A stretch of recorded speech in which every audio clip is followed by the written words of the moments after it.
Commander's log, 5th of March, 3303. As you can see, I'm in the Sol system, and that there is Earth, and that is the continent of Africa.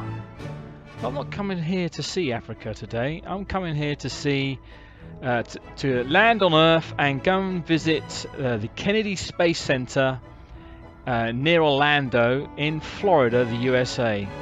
It's, if you don't know what that is, it is an ancient museum of space travel for a government company called NASA.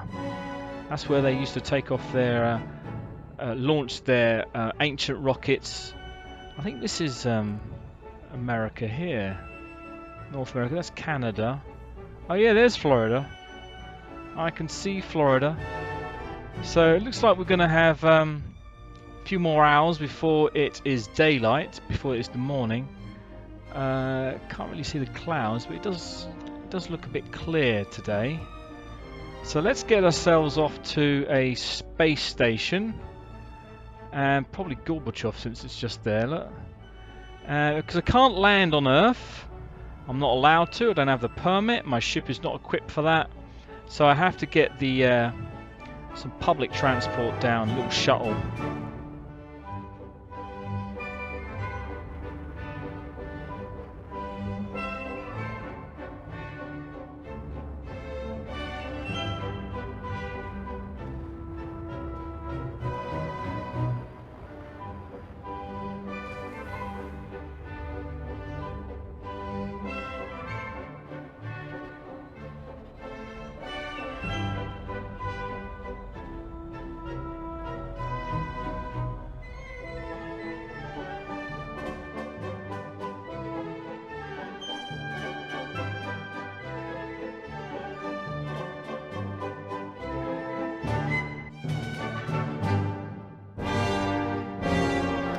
So as you can see, I've arrived at Cape Canaveral, and this is actually the Kennedy Space Center. And look at these ancient rockets.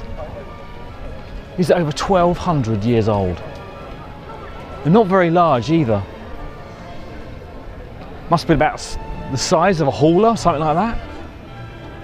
Amazing, but let's get a better look, shall we? This is the Saturn 1B rocket, 68 meters long. And most of it is just fuel and rocket. Right at the top end is this thing. This is the, well, what we might call the cockpit. But yeah, tiny thing, and the whole ship is controlled from there. Looks a bit small to me, no windows by the looks of things. After visiting the rocket park, I went on a tour bus of the launch pads 39A and 39B. This is one of the two giant crawler transporters. They transport the rocket ships from the assembly building to the launch pad, which could be several miles away. A crawler weighs over 2,700 tons and travels about 1 mile an hour. The rocket, including the launch tower, would sit on top, adding another 8,100 tons. And this is the crawlerway, basically a gravel road for the crawlers. SpaceX was one of the first private commercial space companies. They built their rocket boosters to come back and land on a pad to be reused again. This paved the way for something that we now take for granted. These you might recognise.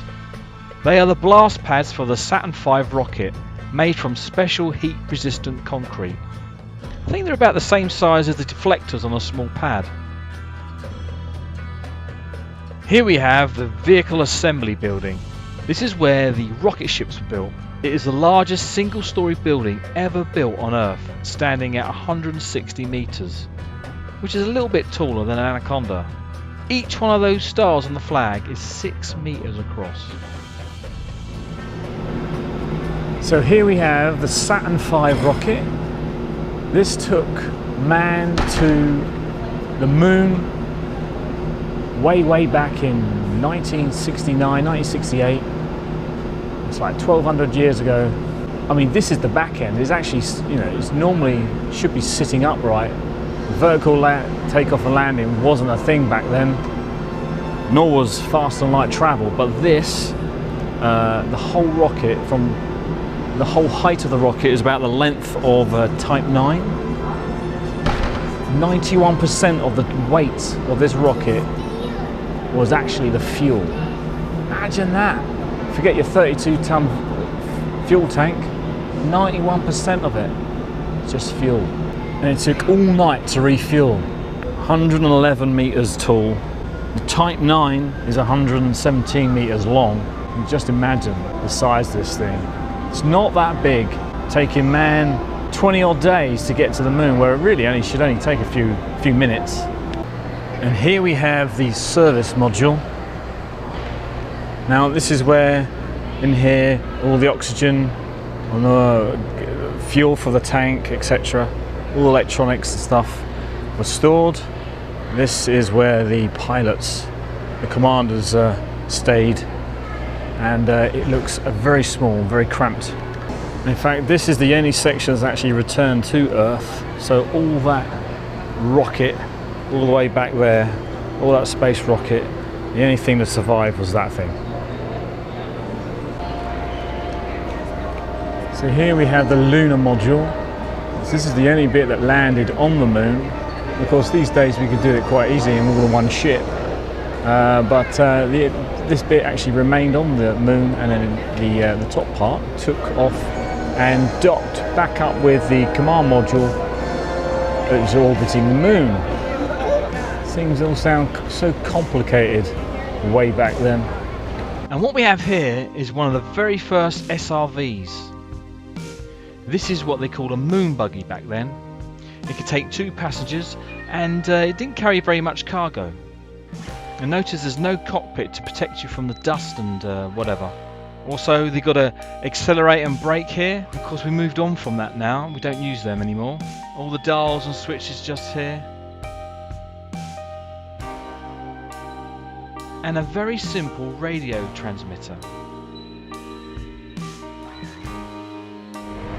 And here we have the Space Shuttle booster rockets and fuel tank.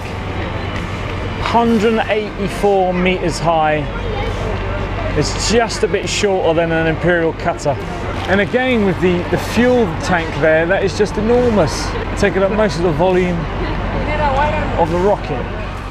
The last thing I saw at the Kennedy Space Center was the original Space Shuttle orbiter, Atlantis. It's been in space 33 times. It's 122 meters long, which is a bit shorter than an Orca.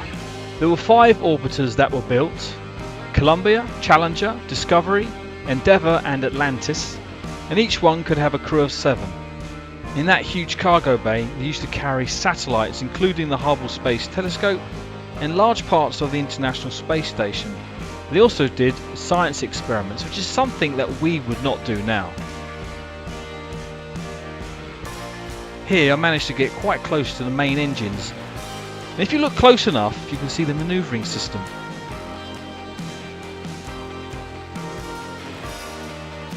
And here is the underside, with that extremely large and smooth heat shielding used for re-entry into the Earth's atmosphere. So I hope you enjoyed my little trip down to the Kennedy Space Center. I'm now heading back to my Anaconda for some real space flights. And if you did like this video, please give it a thumbs up. If you want to follow me, please do hit that subscribe button. And of course, don't forget to share amongst your friends. See you in the black, Commanders. Bye bye now.